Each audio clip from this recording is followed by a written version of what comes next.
Iswa Krista Tua Beram Zongin Halera Kakaldo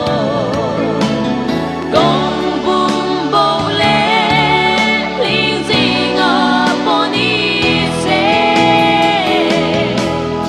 Tisen Swang Lo Vi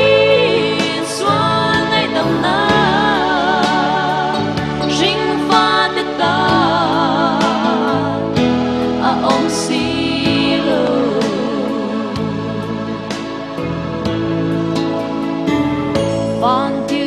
Tiar sen lo để trôi môi na phật lệ rong bol sắc po thà lệ thấy lo vin trong tuan bồ ra na trong tu sinh pha tê ai loạt vang mơ alo